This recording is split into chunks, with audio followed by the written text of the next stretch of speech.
What's up, YouTube? Welcome back to the Knicks Cave. Jan and Nick Fan, your host. Let's get right into it. But before we do, don't forget to hit that like button. Don't forget to subscribe. Leave a comment. You want to know when the next video going to drop. Hit the notification bell. All right, let's get into this game real quick. The last game against OKC. Um, in my opinion, I'm sorry. First of all, I want to say I'm sorry I didn't hit y'all with a preview review. Um, actually, I had a feeling the Knicks was going to lose that game, not just because of the coaching. Y'all know how I feel about the coaching, and it's kind of contradicting because he got us where we at right now. The Knicks have been playing very good basketball in the last couple of years, 3 years. Even though in one of these years we didn't make the playoffs, twice we did, and we projected to make the playoffs this year. So one would say the Knicks are going in the right direction, but still, I had a feeling that the Knicks was not going to beat OKC, and reason being it was the matchup. Right off the back, it was the matchup, and we could have, in my opinion, tried to put together a better game plan or a match up. You know what I'm saying? Players. The size was tremendous. You seen the size different, whether it was on point guard, whether it was the shooting guard, or whether it was small forward. They basically making us the only advantage we had was Randall going up against Lou Dort. Um, so I thought I'm just gonna be honest. I knew that was gonna be a loss, or it was gonna be a hard fought game for the New York Knicks. Questionable decisions made down the line by the coach. Putting RJ Barrett back in the game when he was having a terrible night. RJ Barrett back in his little slump. I think it might be time for us to have a question. Should RJ Barrett go to the bench if we can bring in a player like Deontay Murray? But right now we're going to concentrate on this Orlando Magic game, a surprising team. Well, not so surprising the way they finished last year's season, a 12 game increase in winning percentage. So, this season is quite surprising for them. The biggest improvement of the team last year was Banchero, and then they got the draft picks. But Anthony Black, I think he's going to be a special player in this game. But this is gonna be an interesting game. This is a game that I'm gonna be honest with you. This some could say this is a got you game. I'm gonna be honest and come right out and say I think this is gonna be another down, disappointing game. I think the Knicks gonna let us down, but we can win this game because the Knicks have advantages over the Magic in certain areas. But the Magic do play well. They're fourth in defense right now, so we're gonna have to. Well, not me. Tibbs is gonna have to come up with a good game plan. Gonna have to stop Black from penetrating, to contain the penetration. Because they got a lot of young guys who like to run. Where the Knicks have advantage that the Orlando Magic is a poor 3-point shooting team. I'll get to their weaknesses in a minute. But let's talk about some stats real quick. The last few games, the last 5, 10 games, what they did. Um, Orlando Magic got a season record right now, 18-12. Like I said, very surprising, stunning a lot of people, me and one included. Um, Against the spread, they 19-10-1. The Knicks are 15-15, home and away. The Knicks, if they'd have won that game in OKC to start of their road trip, we could have had the best best road record in the NBA. But we fell, as I said.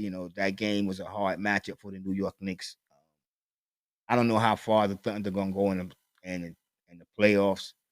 I'm not saying the Knicks gonna make the championship, but if them two teams was to somehow meet in the NBA Finals, I would go with the Thunder, even though I'm a Knicks fan, because the roster, the way the roster is built, I think they just have advantage. You know what I'm saying, over the New York Knicks right now.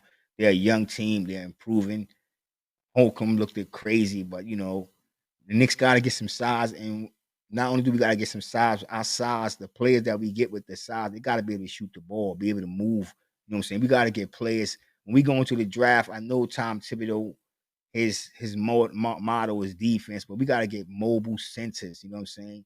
There's a couple of kids that I'm looking at in the draft, and I'm gonna drop a video on later on this week. So, well, this weekend maybe. So let's get back over to the record. Both coming off of losing streaks, one game. Magic actually in the last 7 games have dropped at least. Actually, 9 games dropped 7. In the last 10, they 4-6. So Knicks is 5-5. This is going to be an interesting. Like I said, meant to say, this is going to be one of them got you games for the Knicks. The Knicks can go out and dominate, because they have the advantage over the Magic when it comes to 3-point shooting. Magic is one of the worst, like shooting for like fourth in the league from shooting downtown. Their percentage. Let's get over to their weakness real quick. Um, yeah, the Magic have the lowest. What the weaknesses? Let's get to the Magic weaknesses. All right, so let's get to the Magic weakness real quick. They fifth lowest in defensive rating. The Knicks should be able to take advantage of that, especially inside the paint. All right, let's just get to the Magic strengths and weaknesses. One of their strengths is that they rank number one in defense rebounding, defensive reboundings. They don't give up that many second chance points. So the Knicks are one team that they thrive on second offensive rebounds. So this is going to be a battle in the paint for the Knicks and the Orlando Magic. Who's going to come out victorious? Is it going to be the Magic or is it going to be the Knicks? Size wise, I think the Knicks have the size advantage. When you look at this starting unit with the center, but the quickness, the athleticism, it goes to the Magic. Matter of fact, the whole athleticism go to the Magic. If you look at the way this team is built, the coach really do play a lot of their players. He don't just stick with a 9-man rotation. He goes with the flow. Um, this is going to be a very difficult game for the Knicks. This is what I'm saying. Actually, Vegas have them the favorite. I'll get to that in a minute.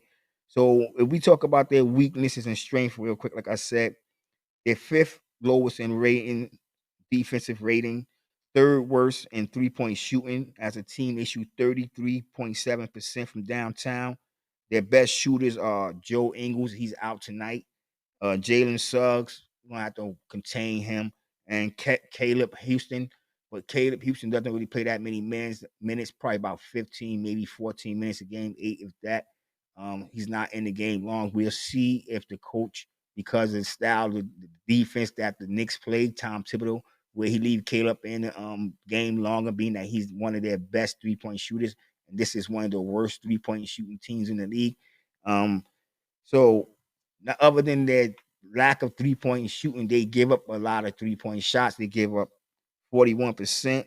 In their last 7 games, they shot 31% from downtown. They allow opponents to shoot over 41% from the 3-point. And the Knicks, we know they're 10th in the league in 3-point percentage. Jalen Brunson, he can start off slow, but he can really heat up. And if he get going, he can hit that three. Randall can hit that three.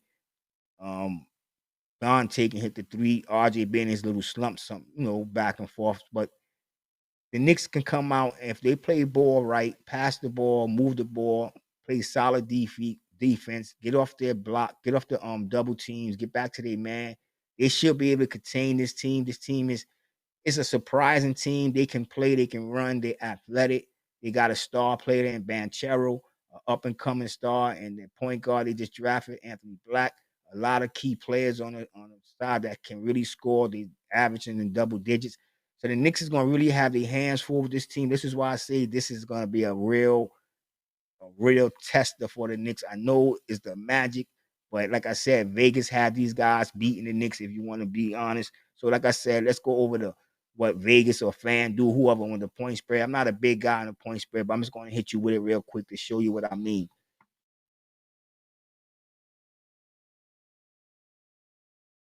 This team. So I don't know. You know what I'm saying? It can be a letdown like OKC, but like I said, it wasn't a letdown for me. I actually saw the loss coming because of the roster, because the way that coach, he's a young coach and he's like young blood bringing fresh ideas, and he got a vibe for his team. Then let's not forget about you know Gildress Alexander. Come on, he was doing what he want. Then you got other guys like Lou Dort. Then you had what's the guy with the teenage girl, Giddy? I like Giddy. I wanted the Knicks to draft him. Then you know what I'm saying? You had goddamn 7 footer that moved like a goddamn shooting guard, point guard. You know what I'm saying? Moving the ball. Hartenstein couldn't handle that kid. I don't know. You know what I'm saying? Like I said, contradicting feeling about Tom Thibodeau. He got us where we at, but I just think if we had a coach, a competent coach, you know what I'm saying, than what we had before Tom Thibodeau, that with this roster, what people overlook as much as people want to talk about, we needing to improve. This is a better improved roster over the years. So with this roster, we supposed to make the playoffs, especially in the East, and the players that we have. That's why, just my opinion. Tell me what y'all think in the comments. And while y'all down there, don't forget to hit that like button. Don't forget to subscribe. And don't forget the notification. And yes, leave a comment. And with that being said, I want everybody to stay safe, stay healthy. God bless and peace.